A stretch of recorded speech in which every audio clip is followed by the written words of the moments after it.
A bank looks at a person with $0 and sees stability, predictable behavior, monthly deposits, monthly withdrawals, occasional overdrafts, interest payments. Perfect. Now the same bank looks at a person with $5,000 saved and something feels off. Not dangerous, not rich, but unpredictable. Because $5,000 is not just money, it's distance. Distance from desperation, distance from panic, distance from saying yes when you should say no.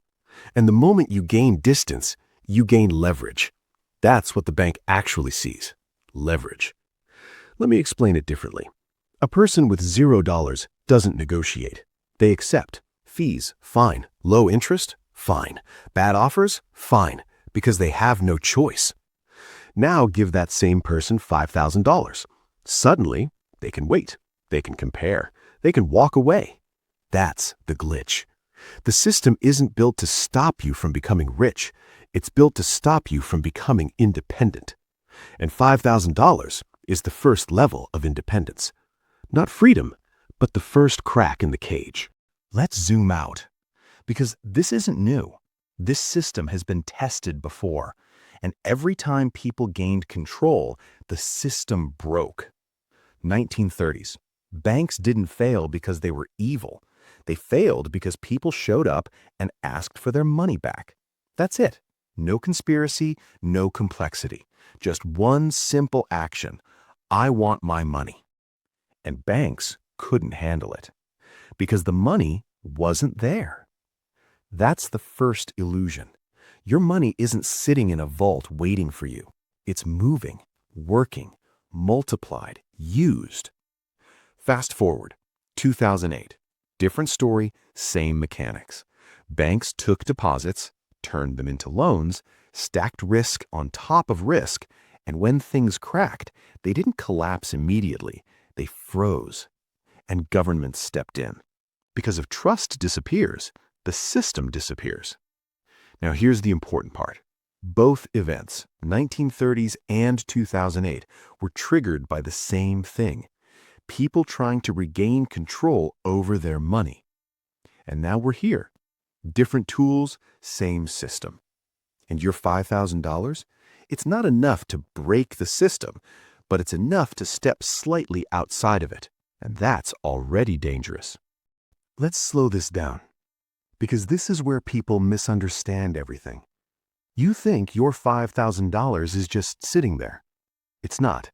It's being used, multiplied, replicated. Here's the simplified version.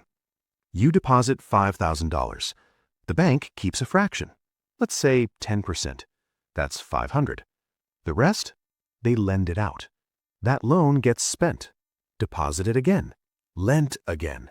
This repeats until your original $5,000 supports up to $50,000 in economic activity. That's the 10x money glitch. Now ask yourself, who earns from that $50,000? Not you. You're earning maybe $10, $20, $50 a year? Meanwhile, that same base money generates thousands in interest, fees, penalties. And here's where it gets uncomfortable. The system works best when you don't notice. Because the moment you notice, you start asking questions. And when you ask questions, you start making different decisions. And when you make different decisions, you stop being predictable. This is not about money anymore. This is about behavior. Let's run a simple scenario. You have $200. Something breaks. Phone, laptop, car. You panic. You look for quick solutions. Credit card, loan, pay later. Now, same situation, you have $5,000. Something breaks, you pause. You think. You compare. You don't rush. That pause is everything. Because systems don't control actions, they control urgency. And $5,000 removes urgency. People with no savings react. People with savings choose. That difference is invisible but powerful. Banks are built around reaction, impulse spending, short-term thinking, immediate decisions. Because those are profitable. Calm decisions? Not so much. Let's look at real patterns, not theory, behavior. Case 1, the credit escape. A person saves $5,000. First change?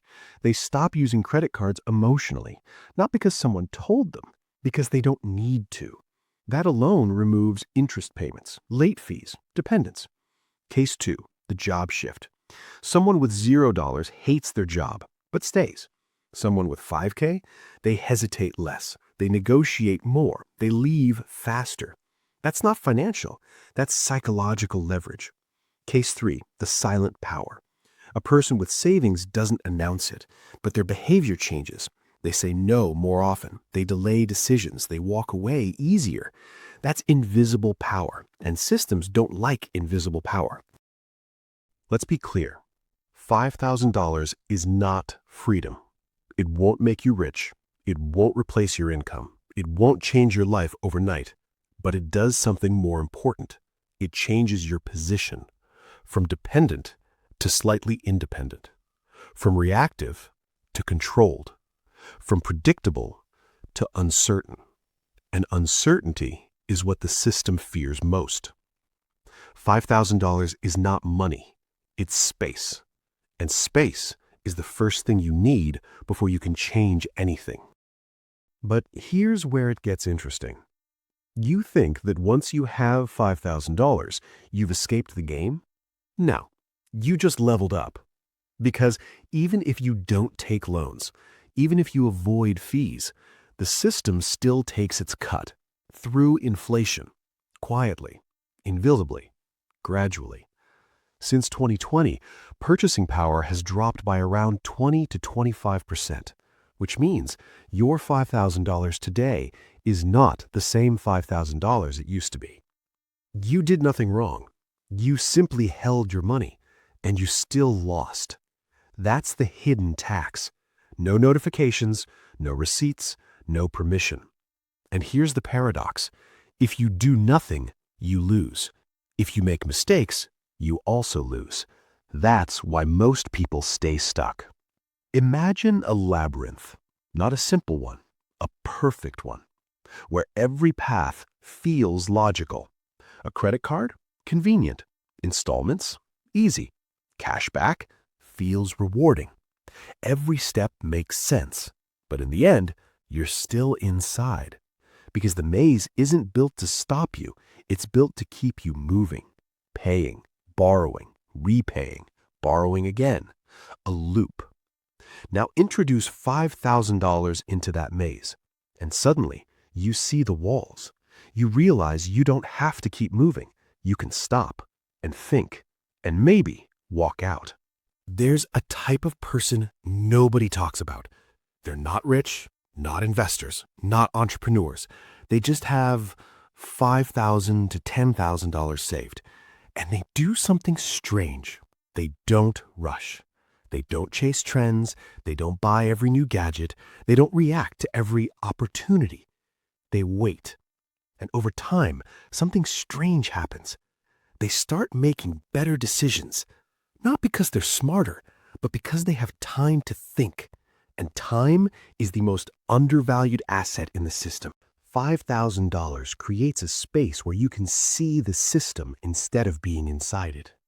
You are no longer running after circumstances. You are observing them from above. Planning and analysis. With this amount, you can evaluate your spending with precision, structure your budget months ahead, identify optimal choices for purchases and financial decisions. This is not just saving money. This is building scenarios where every expense has a purpose. Psychological freedom. You are no longer dependent on impulsive decisions. Urgent loans are no longer necessary. Limited time offers no longer dictate your behavior. Every decision is made without pressure. This is not wealth. This is freedom of choice, invisible to the system. Strategic flexibility. With $5,000, you can delay major purchases until conditions improve, choose jobs or projects without pressure, explore options before making a move. Each of these decisions strengthens control over your situation, something the system cannot track. Micro wins and discipline. This amount helps build habits that reshape behavior, planning instead of reacting, intentional spending instead of impulses, choosing opportunities instead of being forced into them. Every small decision increases invisible power, expanding your range of options. Real effect. You begin to act ahead of events, controlling expenses, managing time, choosing better directions. This space and time become assets that are underestimated even at higher levels. $5,000 is a foundation for a strategic level of independence. It is not the end of the game. It is the level where you stop being part of the flow and start controlling it. In the end, it all comes down to one thing. The system doesn't fear the poor. The system doesn't fear the rich. It fears those who are no longer dependent. $5,000 is not the end. It's the beginning of distance, the beginning of control, the beginning of an exit. And if you understand that, you are no longer the kind of client they were designed for.